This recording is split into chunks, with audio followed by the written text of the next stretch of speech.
তথ্য চেয়ে হয়রানির শিকার সংবাদকর্মী। চৌদ্দগ্রামের ইউপি চেয়ারম্যানের বিরুদ্ধে অভিযোগ ও সাংবাদিকের ক্ষোভ। কুমিল্লার চৌদ্দগ্রামে তথ্য অধিকার আইনে আবেদন করার পর তথ্য না দিয়ে আবেদনকারীকে হয়রানি ও অসৌজন্যমূলক আচরণের অভিযোগ উঠেছে এক ইউনিয়ন পরিষদের চেয়ারম্যানের বিরুদ্ধে। এ ঘটনায় উপজেলা প্রশাসন ও জেলা প্রশাসকের কাছে লিখিত অভিযোগ দেওয়া হয়েছে বলে জানান। তবে বিষয়টি তদন্ত করে অভিযুক্তকে আইনের আওতায় এনে বিচারের দাবি জানিয়েছে স্থানীয় সাংবাদিকরা এবং এর সাথে অভিযোগটি আমলে নিয়ে সুষ্ঠু বিচারের আশ্বাস দেন চৌদ্দগ্রাম উপজেলা নির্বাহী অফিসার। অভিযোগ সূত্রে জানা যায়, গত 16 এপ্রিল বৃহস্পতিবার সকালে চৌদ্দগ্রাম উপজেলার 2 নং উজিরপুর ইউনিয়নের বিভিন্ন উন্নয়ন প্রকল্প ও খাতে অনিয়ম ও অর্থ আত্মসাতের অভিযোগ ওঠে। এসব অভিযোগের সত্যতা যাচাই করতে তথ্য অধিকার আইন 2009 অনুযায়ী সংশ্লিষ্ট ইউনিয়ন পরিষদের চেয়ারম্যানের কাছে তথ্য চেয়ে আবেদন করেন স্থানীয় সংবাদকর্মী ও সচেতন নাগরিক রাকিবুল হাসান রায়হান।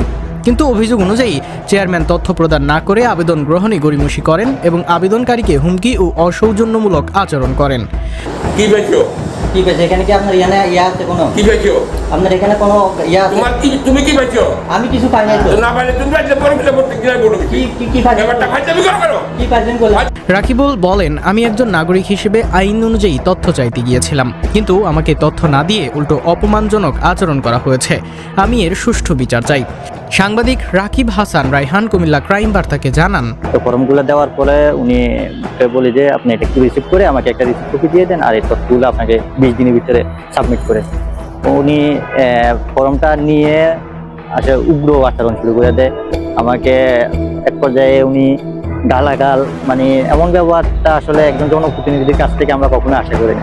এই বিষয় নিয়ে আমি চৌদ্দগ্রাম উপজেলা নির্বাহী অফিসার এবং কুমিল্লা জেলা প্রশাসক বরাবর 2টি লিখিত অভিযোগ দিয়েছি।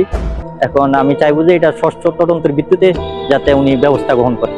তার সাথে এই বিষয়ে অভিযুক্ত চেয়ারম্যান আব্দুল হাই অভিযোগ অস্বীকার করে বলেন, অভিযোগটি সম্পূর্ণ ভিত্তিহীন। আমি কাউকে হুমকি বা অসৌজন্যমূলক আচরণ করিনি।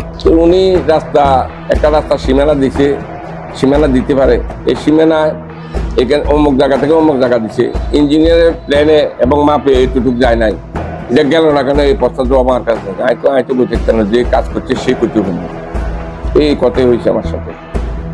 বিশ্লেষকদের মতে তথ্য অধিকার আইন নাগরিকের একটি মৌলিক অধিকার নিশ্চিত করে এবং তিনি বলেন, কোনো জনপ্রতিনিধি বা এই অধিকার ব্যাহত করে তাহলে তা আইনের লঙ্ঘন এবং গণতান্ত্রিক চর্চার পরিপন্থী।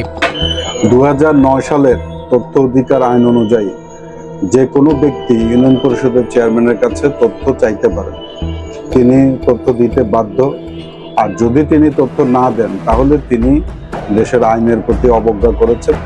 এটা একটা অপরাধমূলক। সচেতন নাগরিক সমাজের প্রতিনিধিরা বলছেন, এ ধরনের ঘটনা খুবই উদ্বেগজনক ও স্বচ্ছতা জবাবদিহিতা নিশ্চিত করতে প্রশাসনের দ্রুত হস্তক্ষেপ প্রয়োজন।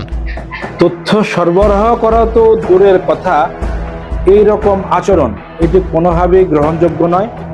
আমি অবিলম্বে এই ধরনের তথাকথিত জনপ্রতিনিধি যারা, তাদের শাস্তি দাবি করি। এ বিষয়ে চৌদ্দগ্রাম উপজেলা নির্বাহী অফিসার নুরুল আমিন জানান, আমাদের কাছে একটি লিখিত অভিযোগ এসেছে। বিষয়টি গুরুত্ব সহকারে তদন্ত করে প্রয়োজনীয় আইনগত ব্যবস্থা গ্রহণ করা হবে। তো আমরা যার বিরুদ্ধে অভিযোগ তাকে নোটিশ দেওয়া হবে এবং যিনি অভিযোগ করেছেন তাকেও ডাকা হবে। আমরা উভয় পক্ষের বক্তব্য নেব এবং যে ডকুমেন্টগুলো রয়েছে সাক্ষ্য প্রমাণাদি নিয়ে সেই মোতাবেক আইনানুগ ব্যবস্থা গ্রহণ করা হবে। অভিযোগে আরও বলা হয়েছে, তথ্য অধিকার আইন থাকা সত্ত্বেও তা বাস্তবায়নে বাধা সৃষ্টি করা হচ্ছে। এতে সাধারণ মানুষের তথ্য পাওয়ার অধিকার ক্ষুণ্ণ হচ্ছে বলে মনে করছে সচেতন মহল। ঘটনাটির বিষয়ে সংশ্লিষ্ট কর্তৃপক্ষের দ্রুত পদক্ষেপের প্রত্যাশা জানিয়েছে স্থানীয়রা। মোহাম্মদ রেজা, কুমিল্লা ক্রাইম বার্তা।